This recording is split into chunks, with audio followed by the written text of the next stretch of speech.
It is being described tonight as one of the most important scientific achievements in the history of mankind.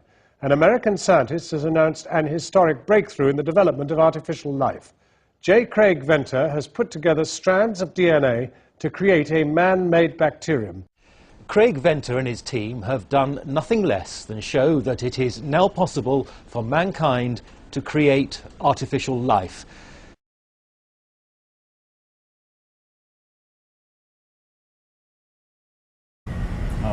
It challenges views of life. Yes.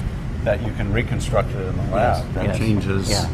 I think, views of life and even origins of life once we can really boot something up from scratch. Yes, I love that expression, boot it up from scratch. Yes. That's very nice. Yeah, we use the software analogy. Yes, in that, because it is software. I mean, Yeah. it's well, the whole DNA revolution shows that life is all about software, and it's just like computer tape. It's just, I mean, the chromosomes are just immensely long computer tape. It's an inert chemical, and people have this notion that they're living things. It's just a chemical. Now we can make that chemical in the lab. Yes.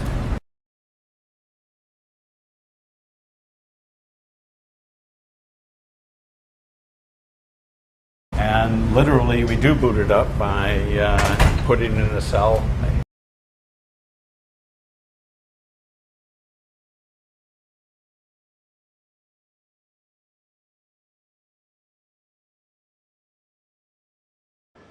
Everyone knows DNA is the code of life. You might not realize it, but you can now buy DNA off the shelf by mail order. And that's where this synthetic organism started. Venter's team went DNA shopping and bought more than 1,000 short strands of DNA. In the lab, they joined them all together in the right order to create a completely man-made copy of the genome of a simple bacterium. Then they put it into the cell of a different strain of bacteria, converting it to the new man-made strain.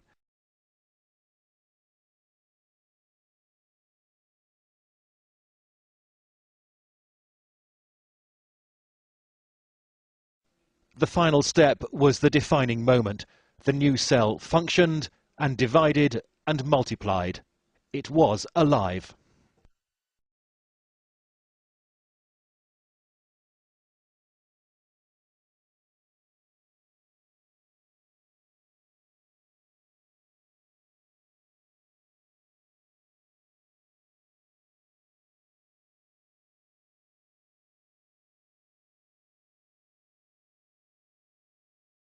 Prior to Charles Darwin, scientists had some rather strange ideas concerning how life began.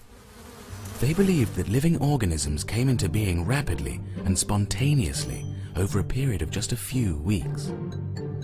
The scientific community believed in spontaneous generation for 2,000 years.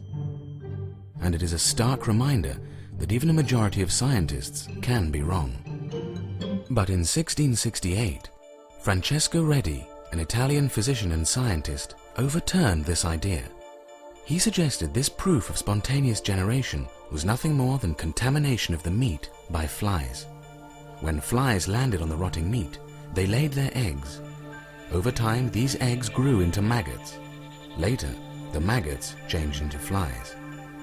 When scientist Redi prevented flies from landing on the meat with a piece of cheesecloth, maggots never formed.